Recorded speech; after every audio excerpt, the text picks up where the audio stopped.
Hi guys. ஆக்சுவலாக video போட்டே ரொம்ப நாள் ஆச்சுங்க. ஏன்னா நான் இப்போ தானே ஹாஸ்பிட்டல் அந்த இதெல்லாம் முடிச்சுட்டு வீட்டுக்கு வந்தோம். வீடை செட் பண்ணுறதுக்கே இந்த மாதிரி செட் பண்ணுறதுக்கே எனக்கு ரொம்ப டைம் எடுத்துச்சு அண்ட் ரொம்ப ஸ்ட்ரெஸ்ஃபுல்லாக இருந்துச்சுங்க. ஏன்னா ஹாஸ்பிட்டல் நம்ம வேலூரில் இருக்கும்போது வந்து அம்மா அப்பா கூடயே இருந்தாங்க. என் பையனை பார்த்துக்கிற பொறுப்பே வந்து எனக்கு சொல்லப்போனால் சுத்தமாகவே இருக்காது. என் அம்மா அப்பாவே பார்த்துப்பாங்க, சமையலை என் அம்மா பார்த்துப்பாங்க, பையனை பார்த்துக்கிறத எங்கள் அப்பா பார்த்துக்குவாங்க, ஊட்டுறது அந்த மாதிரி குட்டி குட்டி வேலை தான் எனக்கு இருக்கும். அவனோட கிளாத்ஸ்லாம் எடுத்து வைக்கிறது, துவைக்கிறது அந்த மாதிரி தான் இருக்கும். பட் இங்கே வந்து எல்லாமே நம்ம பார்க்குறனால என் ஹஸ்பண்ட் வந்து நல்லாவே எனக்கு சப்போர்ட்டிவாக இருக்காங்க, ஹெல்ப்ஃபுல்லாக இருக்காங்க. பட் இருந்தாலும் ரொம்ப ஸ்ட்ரெஸ்ஸாக இருந்துச்சு. அந்த ரொட்டீனுக்கு செட் ஆகிறதே எனக்கு வந்து ரொம்ப வந்து கடுப்பாக இருந்துச்சு. என் ஹஸ்பண்டை தான் முக்கால்வாசி நேரம் நான் திட்டிக்கிட்டே இருப்பேன், நீங்கள் அதை பண்ணல, நீங்கள் இதை பண்ணல அப்படின்னு.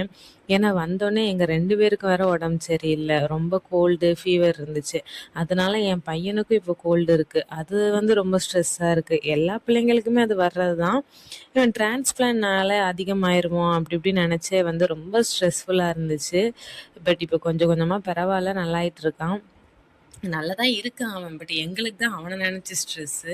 காலையிலேயே என் ஹஸ்பண்ட் வந்து அவனுக்காண்டி ஈரல் எடுத்துகிட்டு வந்திருந்தாங்க, ஹீமோகுளோபின் நல்லா வந்து ஊறணும் அப்படின்னு. ஸோ அதை வாங்கி வச்சுட்டு மார்னிங் இப்போ தாங்க ஓரளவு ரொட்டீன் செட் ஆகிட்டு வருது. சூப்பராக என் ஹஸ்பண்டுக்கு லஞ்செல்லாம் பண்ணிவிட்டு என் பையனோட மெடிசன் கொடுக்குற சிரிஞ்சஸ் எல்லாமே கழுவிட்டு இன்றைக்கி தான் என் பையன் வந்து கொஞ்சம் நேரம் தூங்குனான். அதனால் எனக்கு கொஞ்சம் ரிலாக்ஸாக உட்காந்து டீ குடிக்கிறதுக்கு டைம் கிடச்சிச்சு. இல்லைன்னா ஓடிக்கிட்டே இருக்க மாதிரி இருக்கும். அண்ட் முடிஞ்ச அளவுக்கு காலையிலேயே பாத்திரம் தேய்க்கிறது இந்த மாதிரி எல்லாமே முடிச்சிருவேன். அதனால இப்போ வந்து கொஞ்சம் பரவாயில்லாமல் போயிட்டுருக்கு.